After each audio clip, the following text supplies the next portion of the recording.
Alright, so this is a deck called Ultimate Showdown. Shout out to Gage. I don't know who he got it from, or they got it from, or if they were the one that made it. But I got this list from them a while ago, and I made some changes to it. There's some new cards that slide perfectly into this deck that make it a lot of fun and give it a lot of stopping power that you wouldn't really expect. So, for those of you not familiar with the Ultimate Showdown, I think it made the rounds a couple months ago, and it was pretty sweet at the time, but I think it's even sweeter now. So, this is an Ultimate deck, as the name may have given away. So, the main card in the deck will always... I can't...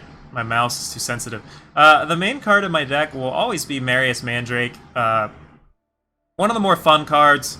I totally bought the premium bundle just so I could have... the shiny little Christmas ornaments and stuff. But honestly, I say Christmas ornaments, but it's looking kind of spooky, so this could equally just be a Halloween ornament thing. It's got like little demons and stuff hanging out on it, like really cool art, by the way. But what this card does, your ultimate abilities cost half as much, rounded up, and when you use an ultimate ability, you gain 2 life and draw a card. And one of the cool things about the Merriest Mandrake is it is a 0/4, so it's going to live past stuff like Seer, or, you know, Torch, which Torch isn't in Expedition. This is an Expedition deck, but just something that's always good to know. I mean, it still dies to Jack, but, like, what doesn't die to Jack, so whatever. So, like, it doesn't die to Annihilate either, so the worst thing that can happen to it is turn to Seed. And then they could also be playing stuff like Suffocate, or maybe they Icaria it, or attack it with a weapon, or kill it or something, or silence it.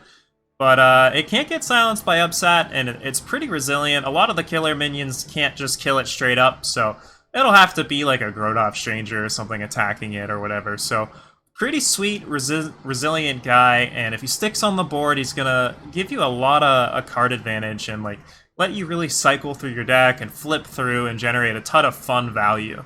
And in the meantime, you're just doing really good damage and lifesteal and just comboing off. So let's run through some of the cards. First, I'd like to start with what I changed, just in case maybe you've seen this deck before. You can hop off after you see that. But so what I've changed, I added Hermit Gardeners to the list. I mentioned earlier that Turn to Seed is the most annoying card to play against, so Hermit Gardener is a fantastic counter to that. We're playing 4 in the main, and it's actually more than 4, but let's talk about what this does. Each of your little seeds ultimate 2 turns sooner, so if you have a seed in play and it's on 3 and you play Hermit Gardener, it'll immediately turn into a 5/7, and it'll actually trigger your Mandrakes, which is pretty cool. And then it'll play 2 more seeds to set up for your next Hermit Gardener, which is sweet. Sometimes the first Hermit Gardener comes down and, you know, just makes the seeds and gets you set up for later.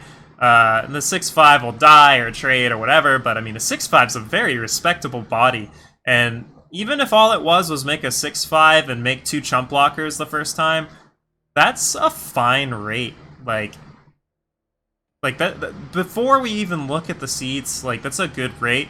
And the fact that you can just win the game with it is insane.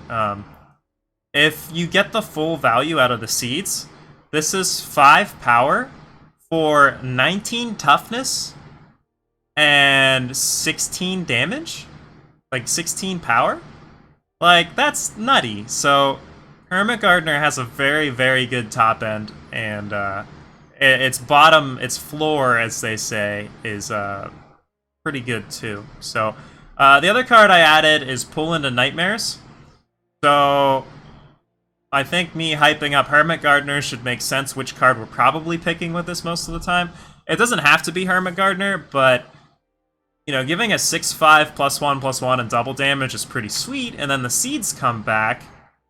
And let's say your first Hermit Gardener came down and just died immediately, and then you play Pull into Nightmares. Well, now your seeds are gonna freaking pop. And so we're able to kind of chain together these Hermit Gardeners between just having 4 and having Pull into Nightmares, and really set up the ideal scenario where maybe we've got a Mandrake in play, we play like a Gardener, the Gardener trades, dies, and then we play Pull into Nightmares. and then boom, that's gain 4 life, draw 2 cards, make 2 5/7s, and there's actually something we can even add on top of that to make it even more ridiculous. So we're playing Lord Ragnar, and these seeds, that's an ultimate ability. So if you see where I'm going with this, if for whatever reason having 2 5/7s in play wasn't enough to kill them, well, what if, you know, they're 10 12s? So Lord Ragnar can really pop off. One of the depressing parts about Lord Ragnar, just to keep in mind, I wish it wasn't so, but if you've got a Mandrake in play and you play Ragnar, it unfortunately does not trigger Mandrake's ability. Because of the way this is worded, and I guess the way they have it coded, while the ultimates do happen again, it doesn't actually count as an ultimate, so it's kind of the ultimate letdown. But Ragnar is, aside from Merriest Mandrake, the only card that is basically fits into the ultimate tribe. So definitely earns his slot. Oftentimes he's kind of slow, and I'll just market him away and then maybe grab him later. But that's actually not too big of a deal, and I'll explain why. So because we're playing East Annex Smuggler, which gives us a fire time market, we get access to some very good market cards that give us a lot of recursion. So those 2 cards being Airmott's Machinations, which will let us rebuy our Mandrakes, rebuy our 1-drops, rebuy our market, and then play them again, so we can kind of put whatever we want into our market and just grab it again later, because we're reanimating our market cards. Like, we'll just block. Even if it's a dumb block, we'll just do it anyway, because we just want to get the effect again, and then maybe next time we grab a removal, or we grab Slag. I think Cremate's the card I grabbed the least, so if you were potentially looking for a card to cut, I'd take a look at Cremate. But yeah, it's a pretty spicy market. Next up, we've got Junkyard, and this is another way to rebuy our Hermit Gardeners, rebuy our Mandrakes, or just whatever's good at the time. And I'll go through some of the other cards in the deck that are really fun to rebuy as well. But other than that, the Decay and the Treachery are both fine abilities, and Wyatt will very quickly give you a ton of card draw if you ever make it through the site all the way. But it's definitely... the main idea is to play Smuggler's Stash, so we're probably not trying to use those other abilities too often, unless it's a scenario where, you know, you have to, or maybe we know our opponent just drew some cards, so maybe we want to hit him with a Treachery. So that's the market. Cremate kills unit sites, Slag, kill relics, kill sentinels, fast speed, which is nice. One thing to keep in mind with Slag is it unfortunately does not kill attachments, so maybe that's an option to cut Cremate for something that does kill attachments, but other than that, we've got Open Contract, which is pretty sweet. Just very cheap removal. You kind of need that kind of effect here. So for the deck, we've got Kazuo. Generating card advantage when we ultimate is pretty sweet. The ultimate being relatively cheap when Mandrake is in play is why I'm running this over, say, the 2-1 that like gets +4/+4. The card advantage is nice. Being able to invoke is fantastic in this deck. We're also playing Destruction Chant, and invoking with that is pretty fun. It just gives you so many options. A lot of times you just end up getting some sort of draft removal spell or draft bomb. But when you're both kind of getting into this grindy top deck mode, sometimes a little draft magic is all it takes to put you over the top. Strategist, being a 0/4, it just blocks everything. It blocks unpowered up Kiras, unpowered up Aleds, like, it blocks Milos, just blocks a lot, comes down early. The ultimate's as cheap as it gets, 1 power with Mandrake in play.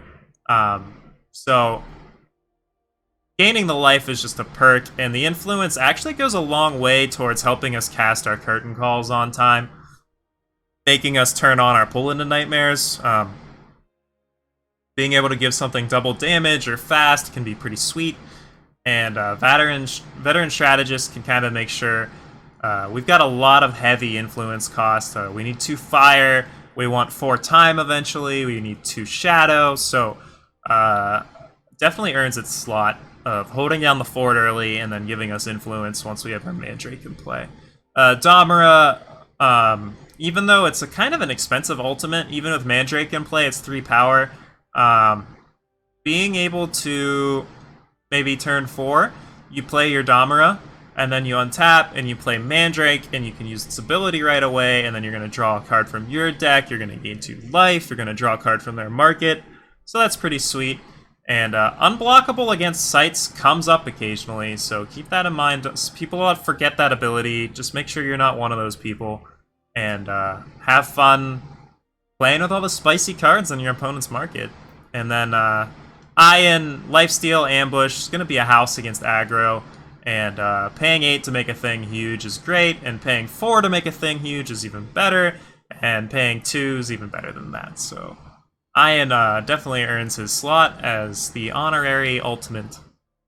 One of the better ultimate cards. And then Diago, I'm only playing 2. You could play more. If you ever pull off his ultimate, it's hilarious. I actually do it in the gameplay in one of the last games, but it doesn't happen very often, but him being a 3/5 actually kind of helps hold down the fort. And being a multicolored card can be a boon because it dodges Annihilate. So Diago can really pop off if you ever pull it off. But I didn't want to clunk up the deck too bad, and since I have 4 Hermit Gardeners and like a bunch of Ragnars and pull into Nightmares, and I'm trying to like play Machinations and Junkyard, I was kind of worried about the deck being too like mid-heavy and not having any early plays. So I focused on making sure I had as many early plays as possible, cheaper cards to like ultimate, so that when we do get to do the Mandrake thing, we get to do it well. So that's kind of why there's only 2, in case that looked weird to you. Other than that, Vara's Choice, there's cards we just don't want our opponents to cast. I tried Annihilate. I think the original list ran like 2 Suffocate and 2 other kill spells. But I don't really, like, our deck is so value. I don't mind giving our opponent like a big derpy no text card. Because we have so much value in other places, just having a removal spell that just works, while also being able to like pick things out of our opponent's hand if they don't have anything in play, can be quite valuable. I mean, there's cards like Helio that you just don't want them to resolve. Like, if you pick a Helio out of their hand, you know, it can just kind of pop off. Curtain Call just wins games, so that's Curtain Call in a nutshell. But that's the list. You'll notice we're playing 28 power. It could be we could get some value by maybe trimming some power and adding more power fetchers, like maybe Petition or something, or Beseech the Throne. But the deck was just working. I just didn't want to mess with it. We are very power hungry, and we don't always have time to be playing like power spells to grab stuff from the top of our deck. So that's how that happened, and that's the list. A lot of our power is entering untapped, well, most of it actually, and very good chance of our seats entering untapped, Silex entering untapped, and just having real smooth draws. So the deck's sweet, it's fun to play. Let me know what you think.